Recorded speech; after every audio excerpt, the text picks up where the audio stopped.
So, dear students, some of you had asked to give a lecture on this problem, response of under damper system under initial condition. तो ये जो मैंने problem दी थी तो आपने कुछ your CR told me that I should explain this problem a bit, so that is what I am doing, and I hope your doubts will be cleared after this. So this is an under damper system और इसमें हम see this is spring mass system और इसमें एक dashboard भी यहाँ पे है जिससे हमें विस्कस डैम्पिंग मिल जाएगी. So we will choose the parameters as such. तो इसका मास है 1 kg. ये जो मास यहाँ पे है 1 kg और डैम्पिंग कांस्टेंट दिया हुआ है that is 5 newton second per metre. तो इसके आप यूनिट्स देख सकते हो from F equal to -CV. तो यूनिट्स ऐसे आएंगे. So K of the spring, जो स्प्रिंग है हमारा that is 16 newton per metre. जो इसकी स्टिफनेस है that is 16 newton per metre. तो इनिशियल कंडीशंस वो हो गई जिससे हम इस सिस्टम को सेट करते हैं.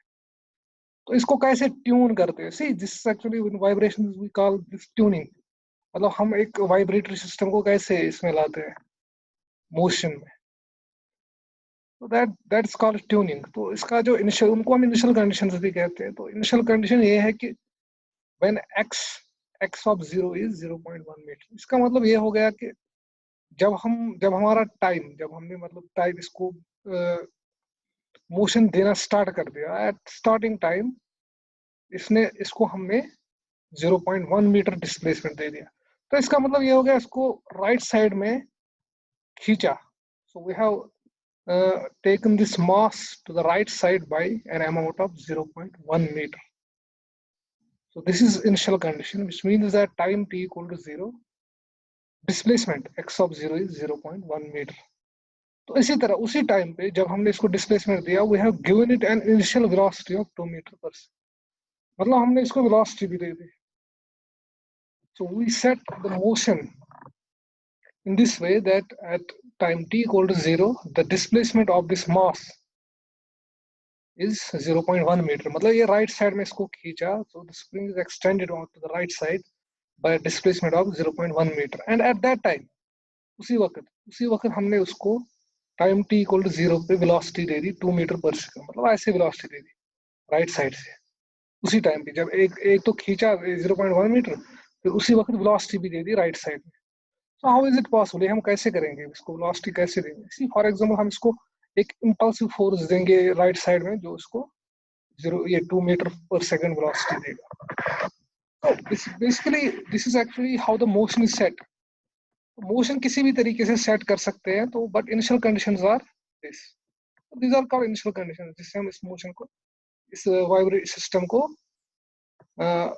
मोशन में लाते हैं, वाइब्रेशन में लाते हैं. बाकी जो पैरामीटर्स है ये हमने ऑलरेडी नोट किए हुए. मास का 1 kg, जो इसकी विस्कस डैम्पिंग है that is 5 newton per second, newton second per metre. So this is it. अब हमने इसको जब इनिशियल कंडीशंस दे दी, so we have to see the response of the system. मतलब इसका जो डिस्प्लेसमेंट और टाइम का जो रिलेशन है वो क्या आएगा, that we have to see. We already know कि जो इसका टाइम डिपेंडेंस है डिस्प्लेसमेंट का x of t, that is equal to x naught e to the power minus zeta omega mt sin of omega dt plus phi naught. See आप इसको cos में भी लिख सकते हो, but that makes no difference. तो मैंने sign में ले लिया यहाँ पे, ठीक है ना. तो in case you take cos, this phi naught will change, ठीक है ना, phase angle will change. So this is the response of the system. See अगर ये यहाँ पे डैशपॉट नहीं होता तो ये सिंपल स्प्रिंग मास सिस्टम होता, लेकिन अब डैशपॉट है तो इसलिए इसका रिस्पांस ऐसे है. और इनिशियल कंडीशंस तो हमने उसमें भी दिखाया था ना, जब हमारा सिर्फ स्प्रिंग मास सिस्टम था जिसमें डैशपॉट नहीं था, ठीक है ना. तो उसमें भी हमने दिया था initial conditions. Initially for example मैं देता था इसको डिस्प्लेसमेंट 1 मीटर नहीं 1 mm और वेलोसिटी कुछ 0 देता या वेलोसिटी 2 मीटर देता, कुछ भी. तो इसी तरह बिल्कुल वैसे ही यहाँ पे भी हमने इसको इनिशियल कंडीशन दी. लेकिन इसका रेस्पॉन्स जो होगा that will be defined by this equation, which is true for an under damper system. Free vibrations of under damper system. See इनको हम फ्री वाइब्रेशन इसलिए कहते हैं because there is no external force applied on the system. इनको हम initial disturbance देके फिर इस मास को फ्री सेट करते हैं। This is why these are called free vibration. अगर आपने देखा होगा मैंने इसको लिखा है जो अगला लेक्चर है ना, इससे पहले लेक्चर उसमें मैंने लिखा है फ्री वाइब्रेशन। तो फ्री वाइब्रेशन हो गई there is no external force, जैसा कि इस केस में है there is no external force in this case. Just हम क्या करते हैं, सिस्टम को इनिशियली डिस्टर्ब करते हैं by giving it some initial condition, जैसे कि टाइम t इक्वल टू 0 पे डिस्प्लेसमेंट दिया इतना और velocity x dot 0 tl 2 metre per second. तो इसको जो x of 0 means x at t equal to 0, इसी तरह x dot 0 means x dot at t equal to 0 which is equal to 2 metre per second. Initial condition होगा। मैंने अब जो इसकी इक्वेशन ऑफ मोशन है that is given by this equation. तो हमने इसका रेस्पॉन्स तो मतलब इसका रेस्पॉन्स ये होता है, लेकिन इस सिस्टम की रेस्पॉन्स क्या होगी, तो विच मीन्स हमने तो एक फाइंड करना है एक्स नॉट, ये जो कैपिटल एक्स नॉट है। See this capital x not is not amplitude, है ना, this is basically a constant. X not is a constant जिसको हमने फाइंड करना है। और फिर हमने जीटा भी फाइंड करना है, जीटा को भी हम फाइंड करेंगे, ओमेगा एन को भी फाइंड करेंगे। टी इज वेरिएबल, टी है ना इंडिपेंडेंट वेरिएबल, उसको नहीं, टी को वैसे ही रखना है। ओमेगा टी भी फाइंड करेंगे और फाई नॉट, इनके वैल्यूज फाइंड करने हैं, x naught, omega n, zeta, omega d, phi. From this for this system under this initial conditions जो मैंने दिखा दी, एक्स ऑफ 0 और एक्स ऑफ 0। तो अब हमें पता है एक्स ऑफ 0 इज 0.1, मैंने यहाँ पे 0 लिखा है, गलती से हुआ है, it is actually 0.1। X of 0 is 0.1, है ना। तो इसका मतलब हो गया अगर आप इस इक्वेशन में टाइम t को वैल्यू दोगे 0 तो आपको डिस्प्लेसमेंट होगा 0.1। वही मैंने दिया ना, 0 टाइम पे दिया है डिस्प्लेसमेंट 0.1, यानी ये एक्स ऑफ 0 इज 0.1। और फिर यहाँ से आएगा x naught e to the power t is 0, तो ये 0 बन जाएगा, है ना। So e to the power 0 sine of, यहाँ पे भी t है तो ये t को देना है 0 वैल्यू, तो this will be 0 plus phi naught. तो बन गई एक इक्वेशन एक इनिशियल कंडीशन से, 0.1 equal x naught sine of phi naught. तो ये एक इक्वेशन बन गई। अब दूसरी इनिशियल कंडीशन, ये मैंने पहली इनिशियल कंडीशन यूज की ना, ये वाली x of 0 equal to 0.1 metre. अब मुझे दूसरी इनिशियल कंडीशन दी हुई है velocity initial condition in terms of velocity. तो अब यहाँ पे वेलोसिटी हम कैसे फाइंड करेंगे इस इक्वेशन 1 में, बाय डिफरेंशिएटिंग इट। तो पहले तो हमने वेलोसिटी फाइंड करनी है, फिर देनी है इनिशियल कंडीशन ऑफ वेलोसिटी उस इक्वेशन। वो हम यहाँ से वेलोसिटी कैसे निकालेंगे, एक्स ऑफ टी से, इसको एक बार डिफरेंशिएट करो डिस्प्लेसमेंट को तो वेलोसिटी मिल जाएगी, एक्स ऑफ टी को एक बार डिफरेंशिएट कर लो। सो जब आप इसको डिफरेंशिएट करोगे ना, तो इसमें आप नोट करेंगे यहाँ पे है e to the power minus zeta omega n t और sine. See this is a function, these are two functions, एक तो एक्सपोनेंशियल फंक्शन और दूसरा है साइन, ये ना सिनुसॉइडल फंक्शन। तो इसका डिफरेंशिएशन में हमें चेन रूल यूज करना है, वो सिंपल है, पता है ना आपको चेन रूल, तो वो मैं करूंगा यूज इसको डिफरेंशिएट करके। तो differentiate one with respect to time, इसको डिफरेंशिएट करना है विद रेस्पेक्ट टू टाइम, तभी तो आएगा ना वेलोसिटी। जब इस इक्वेशन वन को डिफरेंशिएट करेंगे विद रेस्पेक्ट टू टाइम, यानी डिस्प्लेसमेंट को करेंगे डिफरेंशिएट विद रेस्पेक्ट टाइम, तो आपको मिलेगा वेलोसिटी। तो x of x dot T, फिर मैंने ये डिफरेंशिएट किया है यहाँ पे। सो मैंने इसको चेन रूल यूज किया है, पहले रखी e to the power minus zeta omega n t, ऐसे ही इसको डिफरेंशिएट किया। इसको डिफरेंशिएट करके क्या आ जाएगा, omega d cos omega d t plus phi naught, plus plus फिर इसको फंक्शन को ऐसे ही रखा sine omega d t plus phi naught, और इसको डिफरेंशिएट किया e to the power minus zeta omega n t को। तो इसको डिफरेंशिएट क्या होगा, e to the power minus zeta omega n t, और ऊपर जो है उसको भी डिफरेंशिएट करना है ना, you know that will be minus zeta omega n. See I am expecting कि आपको डिफरेंशिएशन आ जाएगी चेन रूल से, वो आसान है ना, वो देख लेना अगर नहीं आएगी कैसे दो फंक्शन को डिफरेंशिएट करते हैं, वो तो बहुत आसान है, वो सबको आना चाहिए। So the above is due to chain rule, मैंने लिखा है। अब हमने पता है velocity at time t equal to 0 दी हुई है, तो वो है 2 मीटर पर सेकंड, यानी 2 का मतलब हो गया पॉजिटिव 2, यानी जो वेलोसिटी है एट टाइम इक्वल टू 0 वो है राइट साइड की तरफ, और डिस्प्लेसमेंट भी तो राइट साइड ही था। तो अब हम यहाँ इस इक्वेशन में, ये जो ऊपर इक्वेशन है ना जो डिफरेंशिएट करके आई, इसमें देंगे टाइम t इक्वल टू 0 पे वैल्यू वेलोसिटी का 2 मीटर। तो 2 मैंने लिखा है, एक्स नॉट तो है ही ऐसे ही, और कब, जब टाइम t होगा 0, तो इस क्वेश्चन में t को देंगे 0। तो ये आएगा e टू द पावर 0 है ना, जब t 0 है तो ये भी 0 बन जाएगा। ओमेगा डी कॉस ऑफ, अच्छा यहाँ पे है ओमेगा डी टी, टी को वैल्यू देंगे 0 तो ये जो बन जाएगा कॉस फाई नॉट, और फिर है साइन, टी को वैल्यू देंगे 0 तो ये बन जाएगा साइन फाई नॉट, यहाँ पे भी टी को वैल्यू देंगे 0 तो ये बन जाएगा e to the power 0 minus zeta omega n, तो यहाँ पे आ जाएगा माइनस जीटा ओमेगा एन जो डिफ्रेंसिएशन में आया। तो इसको थोड़ा बहुत सिंप्लीफाई करके आ जाएगा हमें 2 इक्वल टू एक्स नॉट, ये एक्स नॉट है यहाँ पे, omega e to the power 0 is 1, omega d cos phi naught minus zeta omega n sine phi naught, e to the power 0 is 1। तो बन गई दो कंडीशंस, दो इक्वेशंस। तो इक्वेशन 2 से जो पहले इक्वेशन यहाँ से निकाली थी, तो वहां हमें पता चला कि साइन फाई नॉट, ये ना sine phi naught is 0.1 by x naught. Equation 2 से हमें sine phi naught is 0.1 by x naught. तो इसको हम 3 में यूज करेंगे, यानी इस इक्वेशन में यूज करेंगे। जो साइन फाई नॉट है ना उसको हम वैल्यू देंगे यहाँ से। तो ये मैं इसलिए कर रहा हूँ क्योंकि मुझे फिर इक्वेशन एक्स में आ जाएगी ओनली, है ना, यानी फाई नॉट में आ जाएगी ओनली। फिर मैं फाई नॉट फाइंड करूंगा, तो वही करना है ना, फाइंड फाई नॉट करना है, फाइंड एक्स नॉट फाइंड करना है, ये दोनों फाइंड करना है। बाकी जो जीटा है ओमेगा एन है वो तो सिस्टम, जो हमारा सिस्टम है उसकी जो फिजिकल प्रॉपर्टीज है उससे फाइंड करेंगे, वो भी मैं फाइंड करूंगा। तो मैंने अब दे दिया यहाँ पे 2 है ही, 2 को वैल्यू दे, 2 ऐसे ही रखा, इसको एक्स नॉट, ये ना x naught omega d cos phi naught, उसको भी ऐसे ही रखा, minus zeta omega n sine phi naught को वहां से वैल्यू दिया इस इक्वेशन से, ये ना ये इक्वेशन से 0.1 बाय एक्स नॉट, ये जो पहली कंडीशन से इक्वेशन निकली। तो यहाँ से आप देख सकते हैं मैंने लिखा है this will be 2 equal x naught omega d cos phi naught minus zeta omega n into 0.1। मैंने एक्स नॉट को मल्टीप्लाई किया दोनों से, तो ये वाला एक्स नॉट और ये वाला एक्स नॉट गया ना, तो दिस इज इट, आसान है, सिंपल अलजेब्रा। तो यहाँ से आपको कॉस फाई नॉट का वैल्यू आ जाएगा, वो आ जाएगा ना इससे 2 plus zeta omega n 0.1 divide by x naught omega d. तो कॉस फाई नॉट का वैल्यू आप अब निकाल सकते हैं, कॉस फाई नॉट का वैल्यू आप, अच्छा अब मैंने क्या किया है, कॉस फाई नॉट का वैल्यू यहाँ से निकला है ना। अब जो इक्वेशन 4 है और 5 है इसको मैंने डिवाइड किया, क्यों, बेसिकली मुझे फाइंड करना है फाई नॉट, मुझे फाइंड करना है फाई नॉट। लेकिन देखो मैं अगर इसी इक्वेशन 5 से फाई नॉट फाइंड करूंगा, वहां पे एक्स नॉट भी है, इक्वेशन 4 में भी है एक्स नॉट, 5 में भी है एक्स नॉट। एक्स नॉट क्योंकि अननोन है, तो इसको मैं एक्चुअली, ये जो 4 और 5 इक्वेशन है इसमें 2 अननोन है, एक है फाई नॉट और दूसरा है एक्स नॉट। अब 2 इक्वेशन है 4 और 5, 2 अननोन है फाई नॉट और एक्स नॉट, तो दोनों हम फाइंड कर सकते हैं। तो थोड़ा बहुत इसको मैनिपुलेट करना है।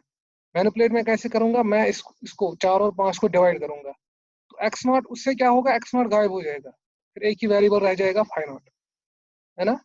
तो फिर उससे मैं फाई नॉट निकाल सकता हूँ।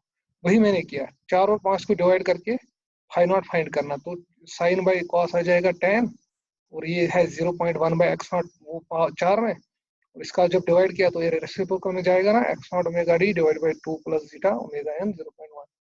तो एक्स नॉट और एक्स नॉट गायब हो जाएगा, हो गया ना एक वेरिएबल अब खत्म। ये देखो एक्स नॉट और एक्स नॉट कट जाएगा, है ना। This will be 0.1 omega t divided by 2 plus zeta omega n into 0.1। तो इससे हमें फाई नॉट निकल जाएगा। अब आप कहोगे कैसे फाई नॉट निकलेगा, क्योंकि ओमेगा डी तो पता ही है हमें, ओमेगा एन भी पता है। मैं बता दूंगा कैसे। ओमेगा एन मैंने लिखा है under root k by m, यह है natural frequency. Omega n is natural frequency, omega d is damping frequency, actual frequency है। नेचुरल फ्रीक्वेंसी होगी without damping, frequency without damping, है ना।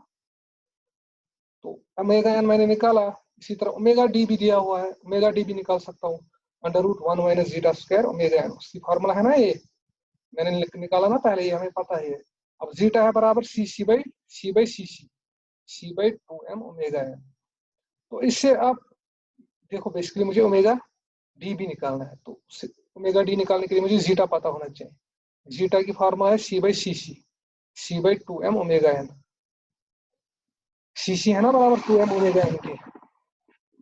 तो अब आप जीटा निकाल सकते हो, ओमेगा एन भी निकाल सकते हो और ओमेगा डी भी निकाल सकते हो, क्योंकि सी का वैल्यू पता है, एम का भी वैल्यू पता है, ओमेगा एन का भी वैल्यू पता है, तो जीटा भी निकलेगा, ओमेगा डी भी निकलेगा, और ओमेगा एन तो आपने निकाला ही है बाय यूजिंग अंडर रूट के बाय एम।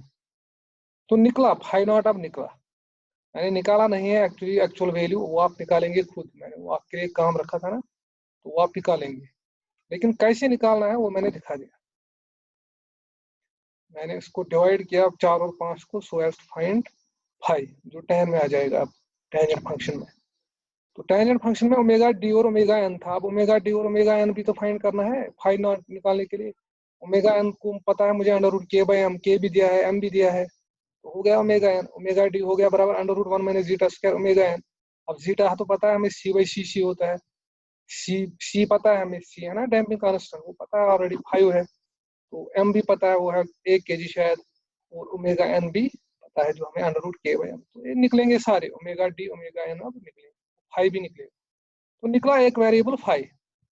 अब एक्स नॉट को फाइंड करने के लिए मैं इन्हीं दो इक्वेशंस को यूज करूंगा, 4 और 5 जो इक्वेशन है ना, 4 और 5, ये 5 वाली इक्वेशन और 4 वाली इक्वेशन, ये जो इनिशियल कंडीशन से हमें आ गई थी, इसको यूज करके मैं अब एक्स नॉट निकालूंगा। वो कैसे यूज करूंगा, यूज करने के लिए मुझे फाई नॉट अब वो करना है, phi naught should be cancelled.